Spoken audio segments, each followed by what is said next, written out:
I'd like to start with Korea. In 1 week, the President of the United States canceled a years-long planned joint military operation between U.S. troops and South Koreans. He sent the South Korean government a bill for $10 billion, and he announced publicly that his good friend is the dictator of North Korea. A, what's going on? B, is China moving into the gap? Well, China has always been there. It's not a question of having to move very far. It is a strange juxtaposition of events.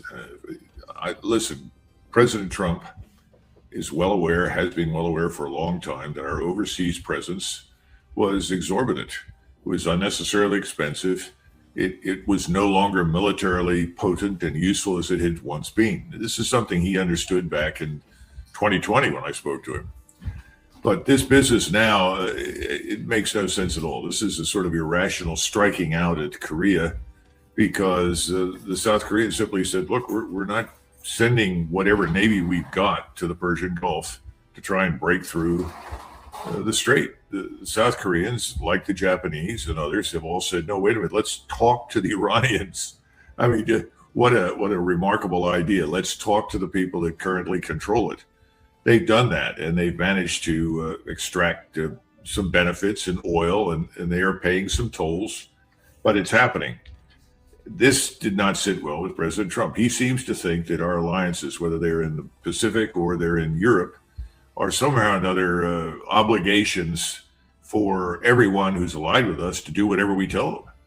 And that's never been the case. Our alliances originated because they were designed to help defend these areas against potential Soviet attack or communist aggression. Those alliances worked.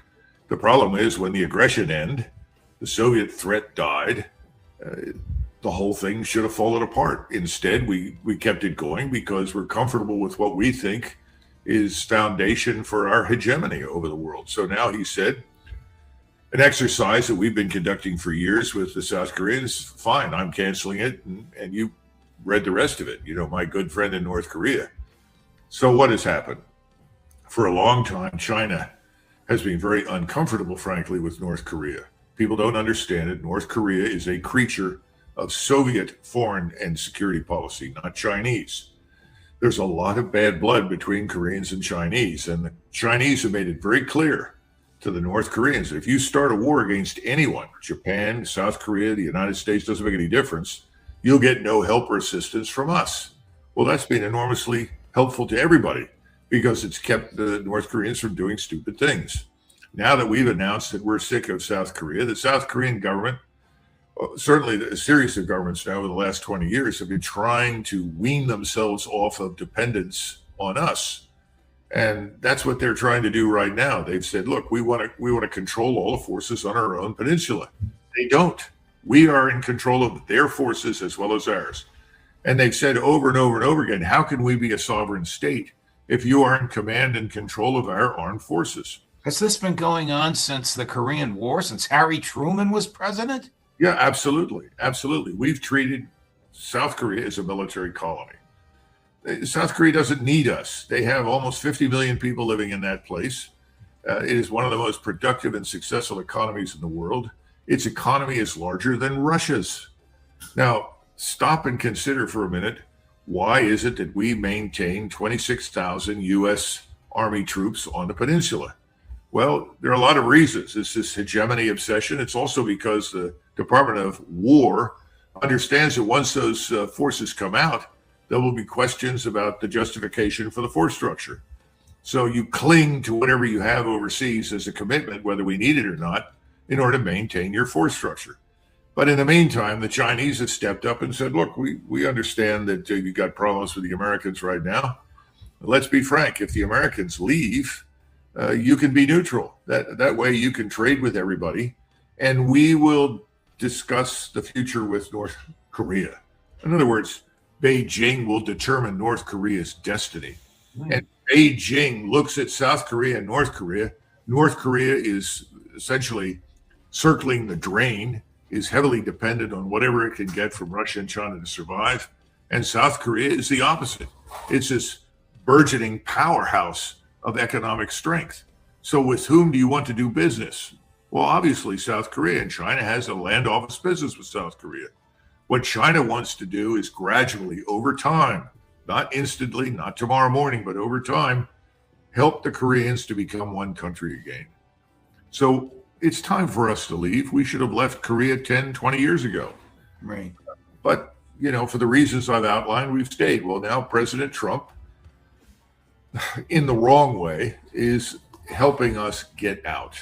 And I think we should get out. But unfortunately, by the time we leave, we're not going to have large crowds of Koreans cheering and waving goodbye. It's going to be ugly.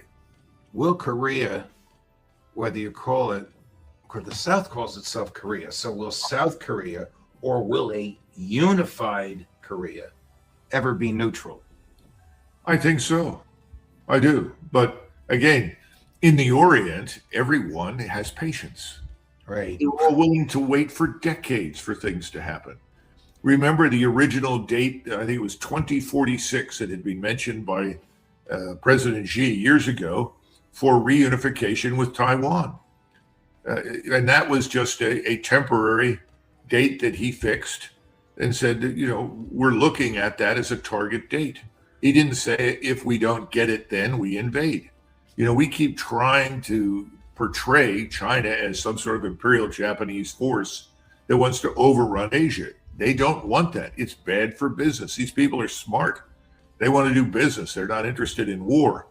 So there's patience there. There's patience in Korea. There's patience in Japan. There's patience in Beijing. And by the way, Beijing isn't going to do anything, nor is Korea going to do anything without consulting the Japanese. That's the way things are done over there. Wow. I hate to play this, but I have to because we're talking about this part of the world. I mean, it's really deplorable. This is Senator Darlene Graham, the sister of the late Senator Lindsey Graham, who was appointed to replace him, was asked a simple question. Senator, are Taiwan and the South China Sea national security issues for the United States, and if so, why? Watch the answer, Colonel. Chris, number 23. Senator, if you want to respond, or we can move on. It's your choice. That's okay. We'll move on. Okay, we'll move on. All right. Okay. Go ahead. On the national security question as well, Senator, are Taiwan and the South China Sea national security issues for the United States? If so, why? I'm sorry. Could you repeat the question? Are Taiwan and the South China Sea national security issues for the United States, and if so, why or how? I'm just going to be honest here. I'm not on national security. I'm not that informed on national security. But I do support the military. My brother was in the Air Force for 33 years, so I will do everything I can to support the military. My dad was. Her tool/fool for the neocons, the Zionists, and the Republican establishment. They'll tell her how to vote. Well, unfortunately, you're right. She will end up being a Zionist AIPAC puppet, probably. But I give her high marks for honesty. I mean, I have to. That kind of integrity is so rare in Washington, D.C., that it's laudable. And the sad truth is that, Judge, most people in Washington, D.C. don't understand these things. I spoke to a senator a couple of years ago. He's a very prominent man now. And we got onto the topic of China. And I said, Senator, have the Chinese ever stopped a commercial vessel moving through the South China Sea or the Strait of Malacca? And he said, I don't know, but I've been reading Gordon Chang's book. I said, well, put the book down. And we've got to answer that question. He said, well, what's the answer? I said, no, they never have. China is interested in ensuring that the South China Sea is a passage for everybody, not just themselves, but they have a history of watching the British, the Japanese, and us potentially bottle them up. The British and the Japanese did bottle up their ports and control it. So I give her credit for at least admitting that. The bad news is you're undoubtedly right. The people that put her there are going to expect her to do what they tell her to do. Colonel, yesterday the federal government's debt reached $40 trillion. It wasn't a surprise. We could all see it coming. I thought it would come a little later, but it came yesterday. Earlier in the week, the Secretary of the Treasury announced that the United States government would be buying back its bonds, essentially repaying the loans for people who had loaned it money. So many people lined up to have their loans repaid that the government didn't have the cash with which to do it. So is the government now going to borrow money in order to pay back borrowed money? If the answer to that is yes, this is no way to run a railroad. Well, we've been running this railroad the wrong way for decades, and our sovereign national debt has practically doubled just in the last 10 years. So we need to stop and think about that. Talk about reckless spending. The problem, Judge, is as follows. Besant decided to step in and buy these long-term bonds at 30 years because he was interested not just in suppressing the yields, that is the rate of return. He also wanted to ensure that the 10-year yield went down. The 10-year is very sensitive. It is really the bellwether of imminent destruction. And so he acted on this, and he was confident that this would be well received in the markets. It wasn't. And what's happened is that people are literally saying, we don't believe you. We don't trust the federal government. We don't trust the United States. We can't believe in you anymore. So if you want us to give you any money, you're going to have to let these yields rise naturally. And guess what the yield did? It rose. Yeah. He thought he was suppressing it. No, it rose. Why is that? Because the Treasury and the Fed are not in control. They're not controlling anything anymore. So what's the next step? And that's what everybody's asking. And unfortunately, I think we're going to print a lot of money. Yeah, both yields rose. The 10, but the 10 stunned him. The 30, he knew it was going to go up. Wow. Yeah, and look, this is bad news. You hit 5%. There's no one that disagrees out there with the notion that once you're over 5% on the 10-year, you're going to collapse financially because you cannot service the debt. That's an impossibility. Right. This whole scheme of borrowing in order to maintain a much higher standard of living than we are earning with what our economy puts out, which is one problem, is ending. There's another problem. It's the reckless spending on everything else. Look at what we're doing in the war against a supposed enemy that is not an existential threat. And quite frankly, I disagree. I don't think Iran is an enemy of the United States, nor does it need to be. But it doesn't make any difference. We've gone into this. We can't afford it. So we're back to this issue you and I have discussed before. Which happens first? Do we finally throw up our arms after the next round of pointless attacks and say, that's it, we're out? Or do we collapse here at home financially first? Well, I think we don't know the answer to that question, but it looks like we're going to end up doing both. Colonel, the government is a Ponzi scheme. If you borrow money to pay back borrowed money, eventually that train stops. Now the president, while we're talking about China, I have so many other topics for you, but I got to get this in, said that he will engage in, I think he used the word, the most vicious economic repression that's ever been engaged in to suppress the Iranian economy by imposing secondary tariffs on anybody that does business with Iran. Is he going to attack Chinese banks, many of whom own collectively $2 trillion of that $40 trillion in debt? It looks bad. And the right course of action for President Trump at this point is when he meets with President Xi. I think he's scheduled to meet in September with him. It's a one-day trip. The discussion should be, Mr. President, our currency is in trouble. Our economy is in trouble. Let's sit down and discuss how we resolve this dispute in the Gulf quickly. And secondly, what you and we can do together to deal with the currency problem and, frankly, the lack of liquidity in the United States and our falling economy. Nobody wants to do that because that means that we're humbling ourselves.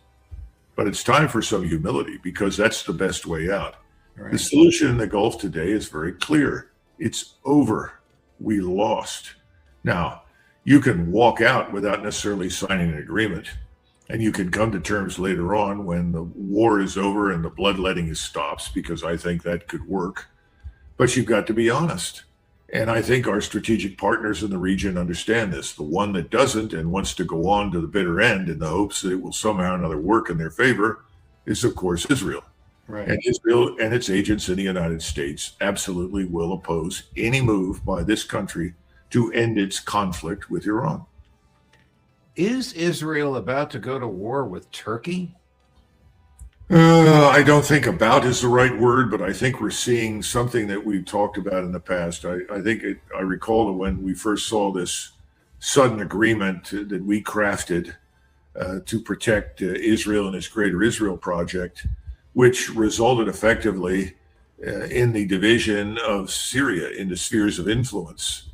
And the Israelis said, we're going to take the south up to Damascus, and maybe someday we'll take Damascus. They didn't say that, but that's what they thought. But at the moment, we're going to take the south up to Damascus. And the Turks said, all right, but then you have to put in this ISIS government that we have now working there. That government will be allied to us, and we'll control the rest. In return, the Israelis were also supposed to rein in the Kurds. That really hasn't happened. That remain a permanent threat to Turkey. So it's been a rough and rocky road. I characterize it as the equivalent of the Nazi-Soviet pact that divided Poland. That was a temporary solution, a temporary measure. It was never going to be permanent.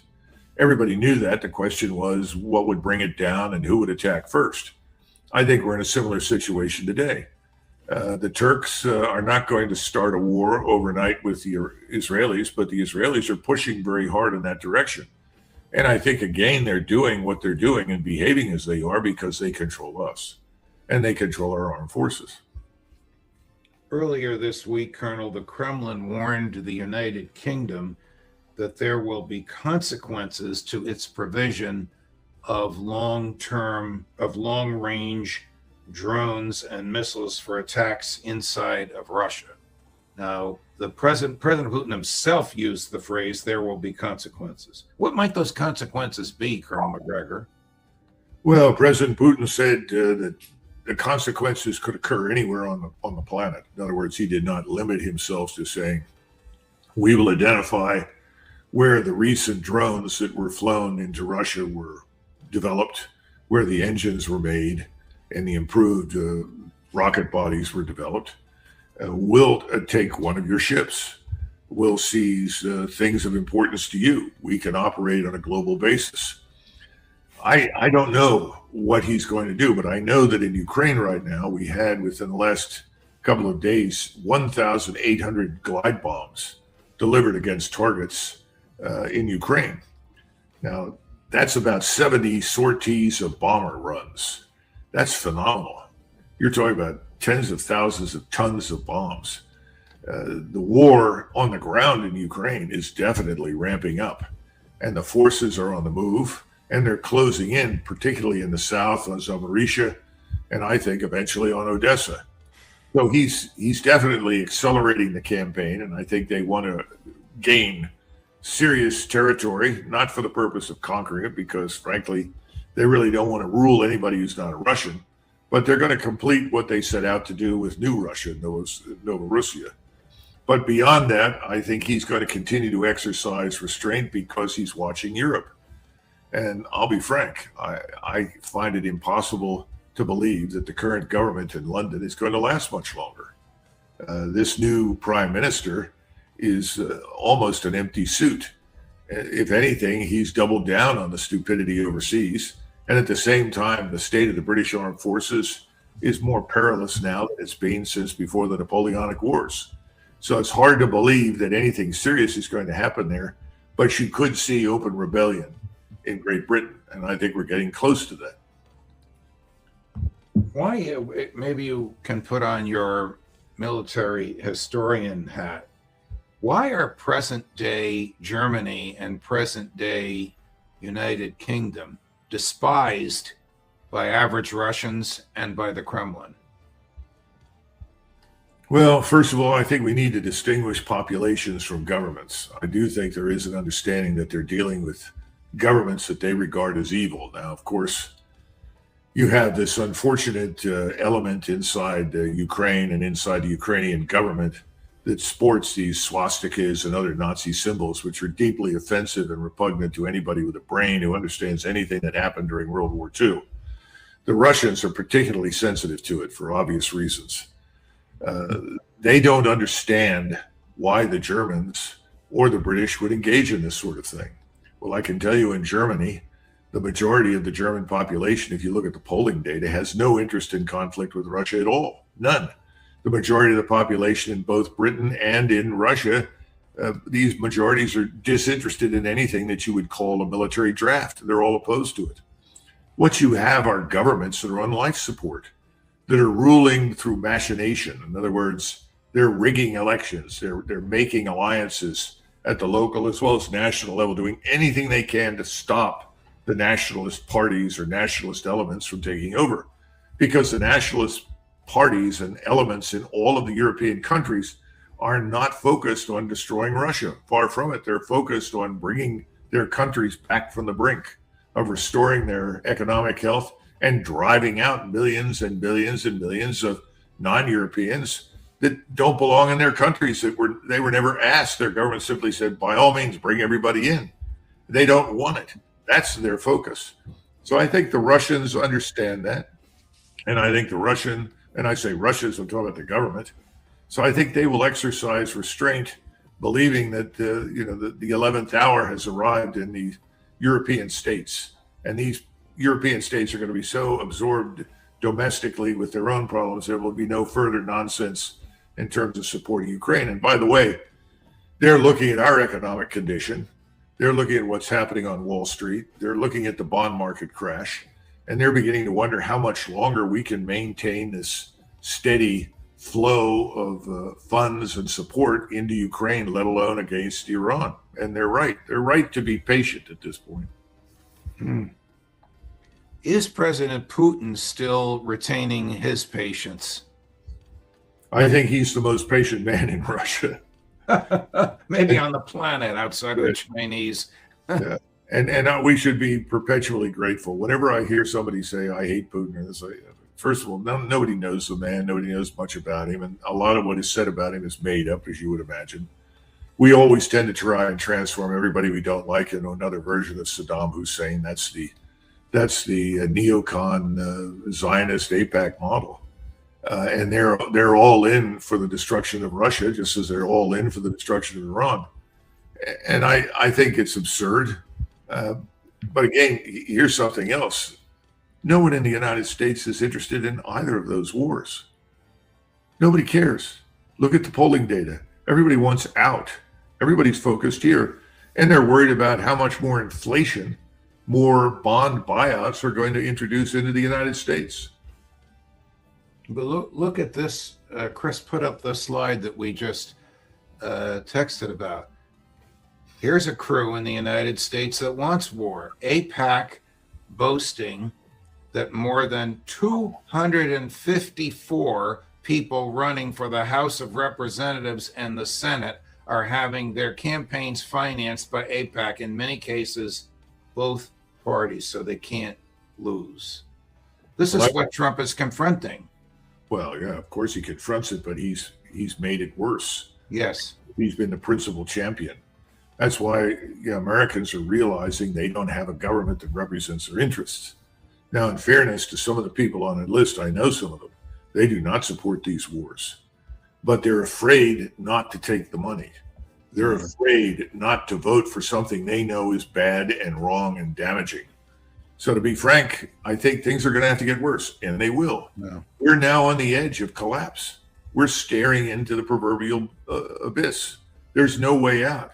You can't just keep on buying up debt, putting it on a phony ledger, pretending it doesn't matter. We've crossed the Rubicon. Everybody knows that, but people want to desperately believe the inevitable can be postponed. But every market analyst, everyone who looks at the situation says we can't postpone the cataclysm that's now scheduled. We had opportunities to cut spending. We could have stayed out of these wars. We could have cut back on this defense budget, 1.5 trillion, which is absurd, but we've done the opposite. Colonel Macgregor, thank you very much. Boy, we went all over the place. It was, from my perspective, a great great conversation. You let me pick your brain on so many things. Thank you very much, Colonel. It's a great, terrific, enlightening conversation. All right. Thank you, Judge.